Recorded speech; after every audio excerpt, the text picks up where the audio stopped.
Hello guys, आज मैं आप लोगों के साथ बहुत ही टेस्टी पोहे की नमकीन रेसिपी शेयर कर रही हूँ। ये बच्चों से लेके बड़ों तक सबको ही बहुत पसंद आती है। बट स्पेशली बच्चे हमारे घर में नमकीन बाहर से मार्केट की जो खाते हैं उससे बेटर है कि आप अपने घर पर इस तरीके से हेल्दी नमकीन बनाकर बच्चों को दें। ये बहुत ही टेस्टी लगती है और बच्चे इसे झट से फिनिश कर देते हैं।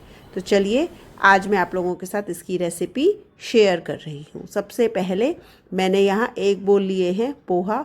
ये मैंने मोटे वाले पोहे लिए हैं। जो थोड़े से थिक पोहे होते हैं वो जब आप उनको फ्राई करते हैं तो टूटते नहीं हैं, इसके लिए आप मोटे वाले पोहे लें। उसके बाद सबसे पहले इनको इस तरीके से आप छान लें, किसी से कोई इसमें कीड़ा या फिर कोई कचरा ना हो, इसकी वजह से आप छान कर लेंगे तो एक्स्ट्रा जो पाउडर वगैरह इसमें जो रहता है ना वो नीचे निकल जाएगा और आपके ऑयल में नहीं मिक्स होगा। तो इस बात का आप ध्यान रखें कि पहले छानें। इसके बाद मैंने ऑयल को अच्छे से गर्म कर लिया है। पोहे को छानने के लिए हमें दो बातों का बहुत ही ध्यान रखना होता है। एक तो तेल को अच्छे से गर्म करना है। जब तेल गरम होगा तभी आप पोहे डालें, बिल्कुल खिलकर बाहर आएंगे। अगर आपका तेल प्रॉपरली गरम नहीं होगा, अच्छा गरम मतलब आपको मीडियम फ्लेम से हाई फ्लेम में बार बार बदलते रहना है, जिससे कि आपके पोहे खिलते हुए बाहर निकलें। आपको लो पे नहीं रखना है। अगर लो पे आप पोहे को डालेंगे तो तेल को ये सारा एब्जॉर्ब कर लेंगे पोहे और ना ही खिलकर इस तरीके से निकलेंगे। तो इस बात का पोहे को फ्राई करते वक्त आप ध्यान रखिए।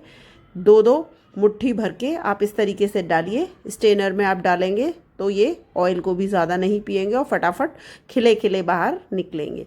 तो मैंने एक बोल को 5 से 6 बार में फ्राई किया है, थोड़ा थोड़ा डाल के, जिससे कि पोहे अच्छे से खिल के आएँ। अगर आप एक साथ ज़्यादा क्वांटिटी में डालेंगे पोहे तो वो ऑयल को एब्जॉर्ब कर लेंगे और इस तरीके से खिले हुए पोहे नहीं निकलेंगे। तो ये आपको पोहे को तलते वक्त ध्यान रखना है। अब मैंने यहाँ पर लिए हैं मखाने, एक बोल के आसपास, छोटा स्मॉल बोल, और उनको भी गरम अच्छे तेल में ही फ्राई किया है। इनको भी फ्राई करते वक्त आपका ऑयल अच्छे से गरम होना चाहिए, नहीं तो ये भी आपका मखाने भी ऑयल पी लेंगे, बहुत ज़्यादा हैवी हो जाएंगे। तो इस बात का ध्यान रखना। और फटाफट जैसे ही ये थोड़े से क्रिस्पी होने शुरू हो जाएं तो आप इनको निकाल लें एक ही प्लेट में। और जो पोहे आपने निकाले हैं उनके नीचे आप किसी भी पेपर को लगा लें, जिससे कि जितना एक्स्ट्रा ऑयल है वो पेपर सोक कर ले। तो इस तरीके से देखिए सारे मैंने मखानों को भी अच्छे से फ्राई कर लिया है। अब मैंने यहाँ एक बोल लिया है पीनट, इनको भी हम इसी तरीके से ऑयल में फ्राई कर लेंगे।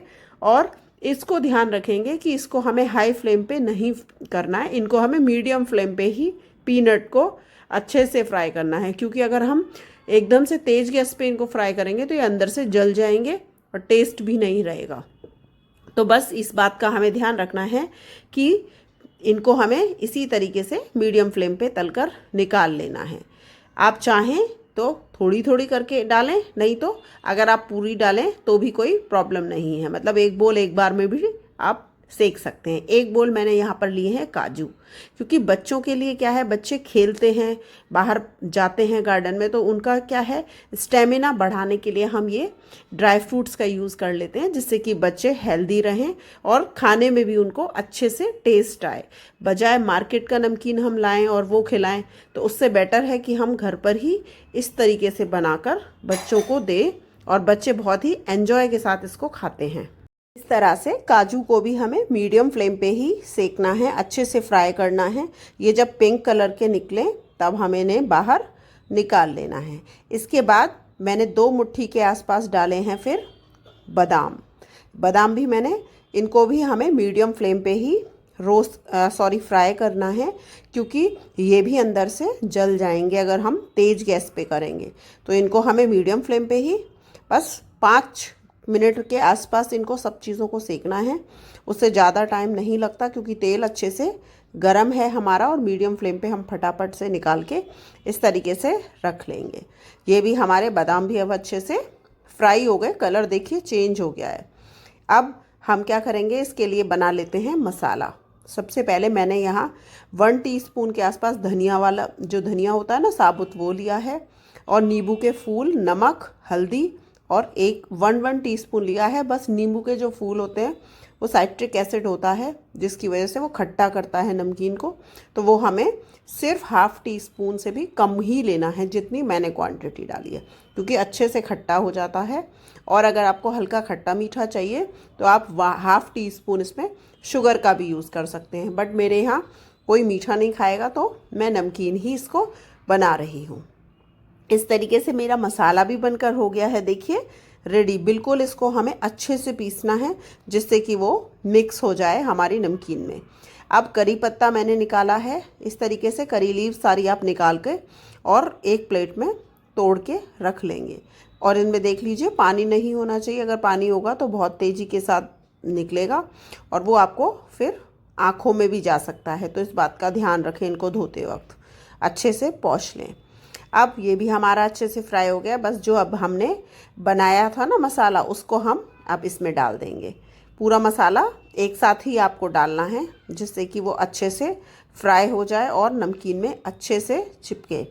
तो इस बात का हमें ध्यान रखना है कि अगर आपको ऑयल थोड़ा बहुत कम लगे तो 1 टीस्पून ऑयल वापस से इसमें डाल दें। इसमें मुझे कम लग रहा था तो मैंने 1 टीस्पून ऑयल वापस डाला है और उसके बाद दोबारा से इसमें 1 टीस्पून डाल दें ये कश्मीरी मिर्च, क्योंकि कश्मीरी मिर्च से कलर बहुत अच्छा आता है। बच्चों को देखने में ही बहुत ही डिलीशियस, बहुत ही टेस्टी लगेगी।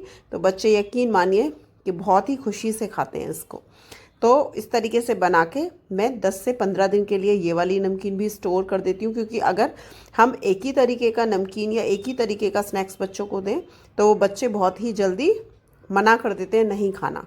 तो इस तरीके से आप चेंज कर करके, कभी आप इस तरीके से, कभी आप मुरमुरे का, तो मैं इस तरीके से चेंज करती रहती हूँ। 8-10 दिन के लिए ये वाला इस तरीके का बना दिया, 8-10 दिन के लिए दूसरे तरीके से बना लिया। इस तरीके से हम सारे नमकीन में इसको अच्छे से कर लेंगे मिक्स। और जब वो मिक्स हो जाएगा तो इस तरीके से हम एक किसी भी बड़े बर्तन में निकाल लेंगे सारी नमकीन को, जिससे कि हम इसको अच्छे से मिक्स कर सकें, क्योंकि कढ़ाई में प्रॉपर्ली मिक्स नहीं होगा और अगर हम उसमें ही मिक्स करेंगे तो सारा जो हमारा पोहा है वो टूट जाएगा। तो बड़े बर्तन में अगर आप करके निकाल के करेंगे तो पोहे भी टूटेंगे नहीं और बहुत ही अच्छे से ये चला सकेंगे आप।